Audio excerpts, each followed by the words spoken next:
Greetings everyone. Today I'm going to show you how we can install XAMPP in our Windows operating system and how we can configure something that will help in our workflow as well. Okay, so before proceeding further, we need to make sure that we are downloading XAMPP from the official website. So I can search for XAMPP like this, XAMPP, and this official website is from apachefriends.org. Simply go there, and here we are getting the download links for three major operating systems directly. For Windows, this is the button you need to click. For Linux, this is it. And for OS X, I mean Mac OS user, should click here. So as I'm going to show you the process only for the Windows operating system, so I'm not going there. I'm simply clicking here, XAMPP for Windows, and it will redirect to a new page, and from here the download should be started within a few seconds. But if for some reason the download doesn't start automatically, you can simply click here to download it manually. All right, so this is the download wizard from my IDM, and let's wait for a few minutes so that the download finishes. After the download has been finished, you will see this type of installation wizard. Simply double click here.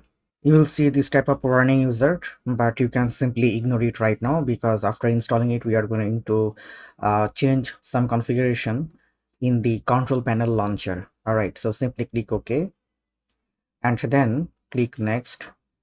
Keep all of them as it is by default. Simply click Next, Next, Next, Next, and give it some time to finish all of the installation processes. If it asks for any permission from your Windows firewall, like for Apache HTTP server, simply click on Allow.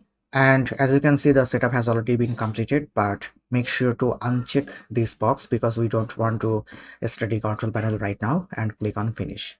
Now I need to modify something.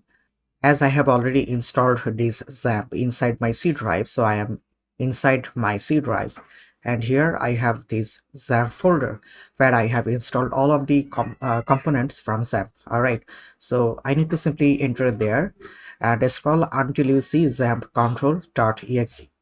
Simply select this and click right control and open the properties tab, and from here go to compatibility and make sure that you check run this program as an administrator, then click apply and OK.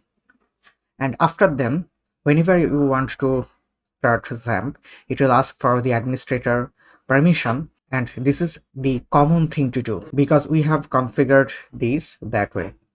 And here is the control panel. Now I can simply start Apache and MySQL server, and yeah, make sure to click allow. And if I simply click on admin, here you see that phpMyAdmin has been opened. Now if you want to close the control panel, make sure that you stop all of the running servers, and instead of clicking here to exit this control panel, you must need to click here quit. If you simply click here, it will exit successfully and you won't face any problem, but don't click here. All right, because if you click here, it will make sure that all of the running processes quit successfully, and then it will quit the control panel as well. So that's how it is safe to do so. So that's it for today. Thank you.